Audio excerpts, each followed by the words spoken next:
Anissa Ramadhani, kalian bisa panggil Nisa. Aku dari kampus Politeknik Lampung, program studi teknologi rekayasa internet. Nah, sebelum masuk ke materinya, kakak mau bagi free test nih buat kalian. Tolong diisi sebentar ya, sebentar aja kok. Itu bakal dibagiin sama kakak juga. Ini membahas apa dari yang free test yang kita bagiin?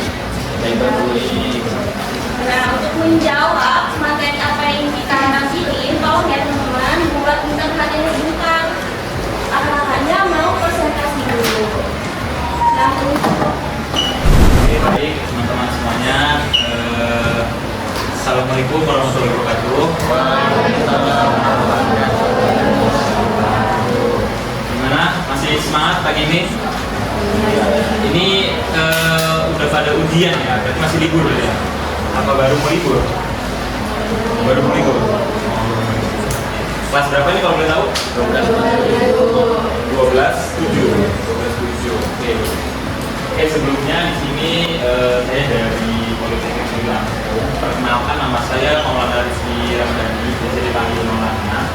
Kali ini saya akan sedikit bercerita tentang Politeknik Negeri Lampung yang akan saya presentasikan. Lanjut. Yang pertama, sejarah. Kita bahas dari sejarah Politeknik Negeri Lampung dulu kali ya. Jadi Politeknik Negeri Lampung atau Polinela itu adalah perguruan tinggi vokasi. Perguruan tinggi vokasi dan akademik itu cukup berbeda gitu. Kalau vokasi itu lebih dominan yang namanya praktiknya bisa sampai 70% daripada akademiknya. Vokasi yang berdiri berlandaskan Pancasila dan Undang-Undang Dasar 1945 dengan tugas membentuk SDM sumber daya manusia berkarakter dan mencerdaskan kehidupan bangsa, khususnya di bidang pertanian. Nah, mungkin teman-teman kalau dengar nama kampus Polinela itu identiknya kayak pertanian, peternakan, perkebunan, perikanan, gitu ya. Kayak benar-benar yang lapangan gitu. Sekarang itu Polinela itu udah lumayan besar. Polinela itu berawal dari Politeknik Pertanian Universitas Lampung yang dibentuk pada tahun 1984 untuk memenuhi kebutuhan tenaga terampil di sektor pertanian. Nah, teman-teman tadi begitu dengan Polinela atau Politeknik Lampung atau Poltek itu pasti berpikir ke pertanian. Setelah melalui beberapa tahap pengembangan pada tahun 2001, Polinela atau Politeknik Lampung itu resmi menjadi perguruan tinggi negeri mandiri. Kemudian pada tahun 2004, nama tersebut diubah menjadi Politeknik Negeri Lampung yang tadinya Politeknik Pertanian Universitas Lampung menjadi Politeknik Negeri Lampung atau Polinela sebagai bentuk perluasan dinas tadi sesuai kebutuhan masyarakat. Boleh lanjut? Oke, di sini kita ada visi misi dari Politeknik Negeri Lampung ya. Di sini visinya yaitu Politeknik Negeri Lampung adalah menjadi politeknik vokasi yang bertumpu inovasi teknologi dan pengetahuan dan teknologi terapan. Untuk misinya adalah menyelenggarakan pendidikan vokasi yang menekankan praktik, didukung penelitian, terapan dan pengabdian kepada masyarakat, serta kerja sama dengan dunia industri untuk menghasilkan lulusan yang berakhlak, terampil dan sejahtera. Ini ditekankan lagi di bagian misinya yaitu pendidikan vokasi yang menekankan praktik. Jadi kita tuh kenapa anak-anak Politeknik Negeri Lampung itu kayak lebih langsung terjun ke masyarakat. Kayak seperti kayak contohnya ini, kami sedang melakukan pengabdian masyarakat. Boleh lanjut? Nah, di sini ada beberapa tes keunggulan dari teman-teman apabila berkuliah di kampus Politeknik Negeri Lampung. Yang pertama adalah kampus vokasi lebih banyak praktik daripada teori. Yang kedua, kurikulumnya sangat link dan match ya, artinya sangat berkesinambungan dengan dunia industri. Jika teman-teman pengen lanjut ke jenjang industri atau setelah jadi D3, D4, pengen langsung di industri itu bisa, atau bisa lanjut ke sarjana terapan. Lalu ada kita ada PKL, magang, presentasi. Jadi kita tuh program itu kurang lebih ada 4. Kalau di kampus-kampus akademik itu setahu saya itu cuma ada 2 ya, PKL sama KKN. Lalu kita siap kerja di industri, pemerintah maupun wira usaha. Jadi Polinela sendiri nggak menekankan secara penuh kita untuk terjun langsung di industri. Kita juga bisa menjadi wirausaha, kita membangun sebuah usaha juga, wirausaha gitu ya. Boleh lanjut sih? Oke, di sini jurusan Politeknik Lampung sampai saat ini ada 8 jurusan yang menaungi 35 program studi. program studinya di antara lain yang pertama jurusan ya, jurusan ada pertama tanaman pangan, tanaman perkebunan, teknologi pertanian, dan jurusan peternakan. Lanjut. Selanjutnya ada ekonomi dan bisnis, jurusan teknik, perikanan kelautan, dan ada teknologi informasi. Nah, kira-kira teman-teman tahu nggak nih, kami dari program studi dari jurusan yang mana nih? Teknologi informasi ya. Nah, jadi teknologi informasi ini menaungi 4 program studi. Yang pertama ada teknologi rekayasa internet, adalah program studi dari kami. Lalu ada TRE, teknologi rekayasa elektronika. Lalu ada TRPL, teknologi rekayasa perangkat lunak. Lalu yang terakhir ada D3, manajemen informatika. Untuk TRI sendiri, kami itu yang nantinya akan menjadi lulusan D4 sarjana tahapan gitu ya. Sedikit bercerita untuk program studi TRI sendiri. Program studi TRI ini adalah prodi di bidang teknologi informasi yang berfokus pada pengembangan dan pengelolaan sistem internet. Mulai dari infrastruktur, jaringan, keamanan, hingga aplikasi dan layanan berbasis internet. Mahasiswa di TRI itu belajar apa aja sih gitu ya? Banyak. Kita belajar banyak teknologi baru seperti artificial intelligence. Ada yang udah pakai AI di sini untuk menjadi tugas? Atau masih pakai Brandly? Maaf kalau salah. Pakai AI, pakai ChatGPT, pakai Mini. Oke, kita juga belajar AI, cloud computing, IoT, lalu ada IT mobility untuk membangun sistem internet yang ada, aman dan efisien. Oke, lanjut. Mungkin teman-teman ada yang bertanya ya, kenapa sih kita harus masuk TRI? Urusannya jadi apa kak gitu ya? Nanti kalau kerja harus kerja di mana gitu ya? Untuk TRI sendiri adalah pertama itu kita mempelajari perancangan dan pengelolaan sistem internet yang handal, aman, efisien dengan menggunakan teknologi seperti yang terbaru nih. Kita lagi belajar dari cloud computing, IoT dan keamanan cyber. Lalu lulusannya kita tuh bisa kerja di mana sih ya? Untuk lulusannya sendiri kita bisa kerja jadi network teknologi atau jaringan komputer ya. Lalu ada internet developer web, kita bisa mengelola sebuah website seperti kemarin kami ada Amu dari backend-nya Ramayana nih kan sekarang itu dia mengelola website dari barang input dan outputnya Ramayana, jadi segala barang-barang yang masuk dan yang keluar itu beliau yang menangani. Lalu ada cloud computing, kita juga bisa kerja di salah satu perusahaan cloud computing. Contohnya yang paling simpel Google Drive, iCloud, Dropbox ya. Lalu yang terakhir kita bisa jadi cyber security engineer. Nah ini dari 4 opsi di sini yang paling banyak itu cyber security, karena beberapa perusahaan sekarang itu lebih mementingkan untuk mengamankan gitu, karena sekarang itu gimana ya, banyak tangan-tangan yang tidak bertanggung jawab mengotak-atik website gitu ya, makanya kita perlu cyber security engineer dan kami mempelajari semuanya di sini. Oke, good. Oke, kita lanjut ke abdi. Nah, untuk TRI sendiri di sini, TRI sendiri ini kita tuh gak cuman tadi kan dibahas industri ya.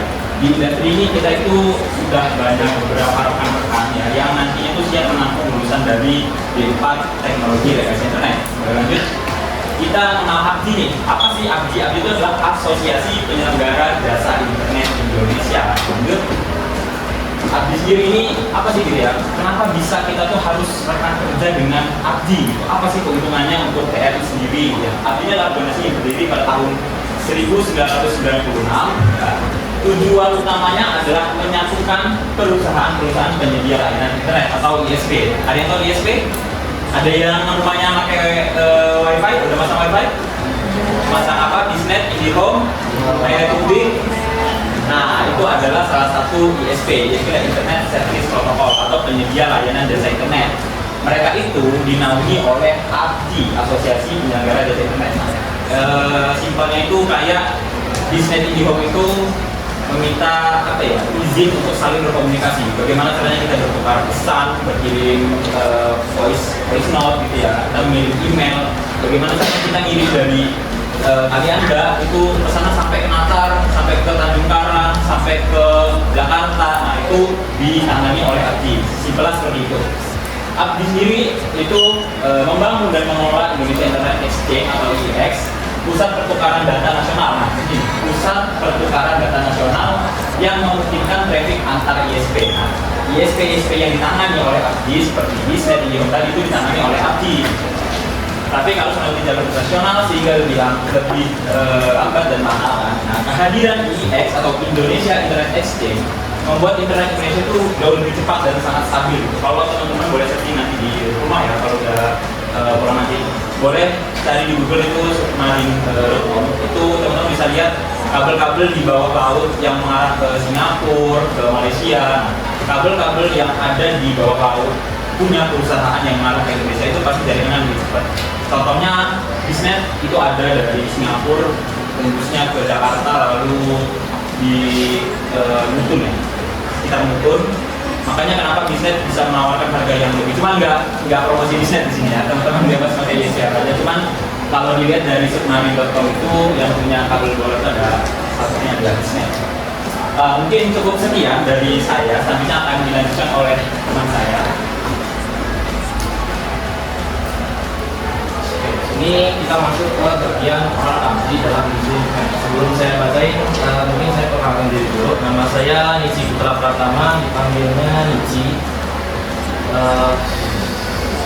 Oke, ini kita masuk ke abdi dalam industri internet. Yang pertama itu peran abdi ini yaitu menjadi wadah komunikasi ratusan ISP yang ada di seluruh Indonesia. Tadi yang disebutin sebenarnya kayak misalnya ada Bisnet, ada Info, dan lebih banyak di PVP yang ada di Indonesia. Dan yang kedua, dia mengatur standarisasi dari teknis dan kepatuhan terhadap regulasi dan kualitas layanan internet yang ada di Indonesia ini.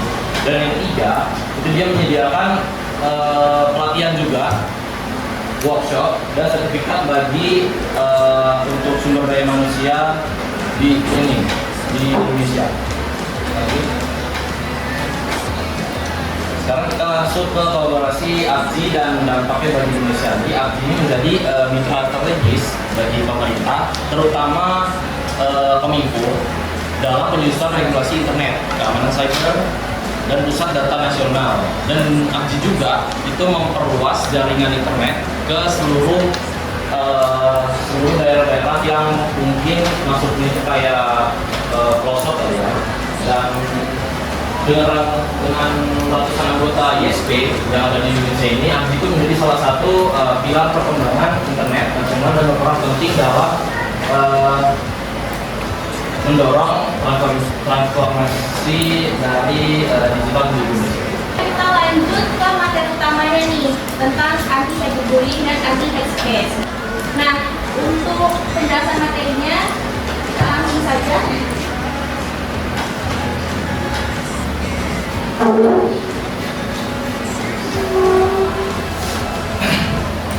Oke, jadi kali ini kami itu membawakan satu topik dari dosen, yaitu anti cyberbullying dan anti hate speech yang saya jelasin mungkin beberapa orang tadi.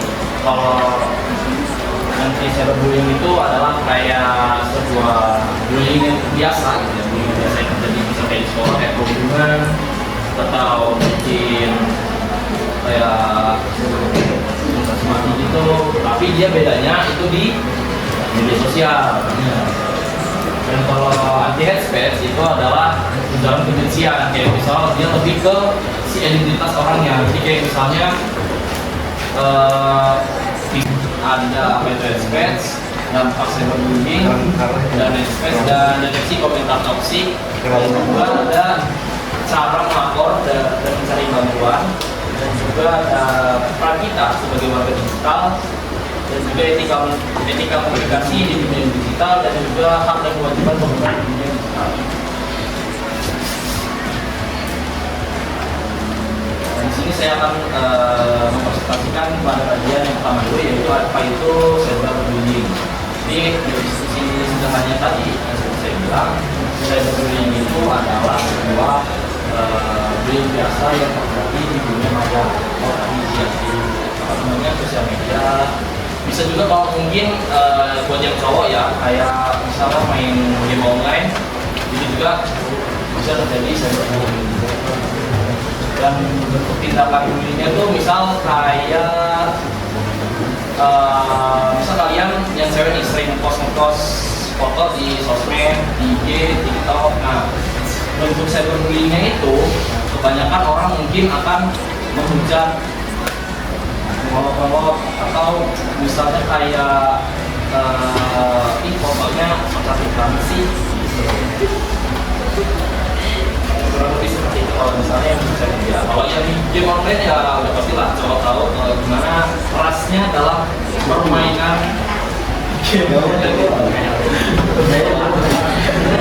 kawan-kawan suku ya pasti. Dan yang ketiga ini bercanda versus bullying. Kalau bercanda itu beda ya sama bullying. Kalau bercanda tuh misal kalau orangnya itu kalau ya menerima, nyaman juga kalau misalnya dia bercanda, dan kalau misalnya suruh stop tuh orang pasti stop. Beda sama bully. Kalau dia tuh kalau disuruh stop bercandanya itu dia bakal lanjut terus dan bisa membuat orang itu merasa sakit hati. Next. Nah, yang kedua kita masuk ke headspace atau bisa dibilang headspace itu definisi sederhananya itu kayak tadi udah kebencian. Jadi seseorang itu dia akan mengumpat atau mengejek ke identitas dari seseorang yang misalnya tadi kayak kelompok atau visi, agama, dan lain-lain. Dan contoh-contohnya headspace itu mungkin yang pertama dari misal ada seseorang dia suka banget ngejek-ngejek bahwa suku misal kayak Medan pencuri besi gitu ya. Nah, kita masuk ke dampak dari cyberbullying dan headspace. Kalau yang pertamanya ada dampak psikologis itu dari psikis dia ya. Biasanya itu orang yang terkena dampak dari kedua ini cyberbullying dan headspace itu dia merasa itu kalau pada pertemanan dia itu bakal menjauh dari pertemanan, dia bakal menarik diri, nggak mau kumpul sama teman-teman. Dan yang kedua tuh dia bakal kalau misalnya ada lomba ya, mungkin lomba sekolah, lomba internasional, itu dia bakal pikir bisa ikutlah nanti kalah, takut dibenci sama teman-teman juga. Kalau dampak sosial itu dia kalau mau keluar itu tuh dia bingung, takut ada si orang yang melakukan headspace-nya yang melakukan kayak ini ujaran kebencian tadi ya. Kalau misalnya orangnya dia ketemu sama orang misalnya di sekolah itu dia malas sekolah, dia malas ke sekolah, malas ketemu orang kayak wibu lah. Jadi itu lah, jadi kalau akademik kayak misalnya di sekolah itu dia kalau belajar tuh jadi nggak fokus, terus juga kalau misalnya pulang juga dia nggak bisa ngerjainnya, jadi nggak fokus gitu. Kurang lebih seperti itu sih kalau dari psikologi, sosial dan lain-lain. Bisa disebut dengan komentar toksik. Kalau dibiarkan saja, hal ini dapat memicu terjadinya cyberbullying. Nah, cyberbullying ini memiliki ciri tersendiri. Yang pertama, isinya berupa hinaan atau merendahkan. Jadi, komentar ini tujuannya menghina atau menghina seseorang, baik itu fisik, latar belakang seseorang, atau asal seseorang. Di sini ada yang bisa menyambung ya, bentuk hinaan yang ada di dunia maya. Ada yang bisa contoh. Oke, jadi kita katakan nyamperin ya, kayak bentuk hinaan kayak kamu benar banget, kamu dari mana kayak gitu ya. Itu termasuk menghina latar belakang seseorang. Selanjutnya ciri-ciri komentar yang pertama, yang kedua dia memicu komentar emosional negatif. Maksud dari emosional negatif itu apa ya? Jadi komentar ini menyebabkan si korban ini merasa dirinya sedih, marah, atau bahkan malu sampai dengan tidak percaya diri ya. Yang telah dijelaskan ini sebelumnya tadi, kalau korban cyberbullying dia bisa menarik diri dari lingkungan sosial. Tentu saja itu sangat berbahaya. Misalkan ciri-ciri selanjutnya yaitu komentar ini bersifat mengejek atau sinis nadanya. Jadi kakak mau tanya nih, di sini ada yang pernah kena korban cyberbullying nggak? Ada yang pernah? Atau malah jadi pelaku ini? Jadi pelaku ya? Tapi juga komen-komen. Jadi pelaku kebanyakan dari oke, jadi dari bullying tersebut kalian tentu sudah bisa tahu nih mana yang komentar toksik dan mana yang komentar sehat. Yang selanjutnya Jadi sebelum kalian mengirim komentar, alangkah baiknya kalian pikirin kalau misalkan komentar ini dikasih ke diri kita, apakah kita merasa senang atau justru merasa sedih. Jadi ingat ya, kita harus berpikir sebelum mengomentari orang lain. Kalau kalian nggak bisa berkomentar dengan baik atau yang komentar-komentar yang memotivasi, lebih baik kalian diam. Ingat ya, lebih baik diam kalau nggak bisa berkomentar yang baik dan positif. Selanjutnya, cara melapor dan mencari bantuan. Jangan yang seharusnya kebanyakan. Jadi kalau misalkan kalian, teman kalian, atau siapapun itu menjadi korban cyberbullying, jangan diam saja. Ingat, jangan diam saja. Langkah yang pertama yaitu kalian tidak boleh emosi. Kalau kalian emosi, nanti malah memperburuk keadaan. Yang kedua, simpan bukti. Kalau terjadi cyberbullying, kalian simpan bukti dengan cara screenshot, komentar, postingan atau apapun itu. Tapi di sini saya akan melanjutkan materi dari Kak Nurul tadi. Nah, di sini kita masuk ke materinya yaitu etika komunikasi di dunia digital. Nah, di etika komunikasi di dunia digital ini dibagi dua ya. Di sini yang pertama itu berpikir sebelum bertindak. Jadi coba contohnya di sini kita ingin mengomentari postingan orang lain seperti yang dijelaskan Kak Nurul tadi. Coba kita pikirkan dulu, kita feedback dari diri kita. Jika kita berkomentar seperti itu, apa yang dampak yang kita rasakan? Nah, kemudian untuk beri kritik yang membangun. Nah, untuk beri kritik ini dia kita boleh mengkritik orang lain, itu sangat boleh. Tetapi di garis besari itu kita mengkritik untuk hal-hal yang positif, yang untuk membuat dia meningkatkan motivasi. Nah, di sini untuk berpikir kritik ini, dia salah satu contohnya itu memberi kritik terhadap pembuatan karya, pengalaman. Nah, yang tidak boleh dikritik itu yaitu ada identitas dan kekurangan dari seseorang. Nah, itu tidak boleh, amat tidak boleh kita kritik. Oke, selanjutnya.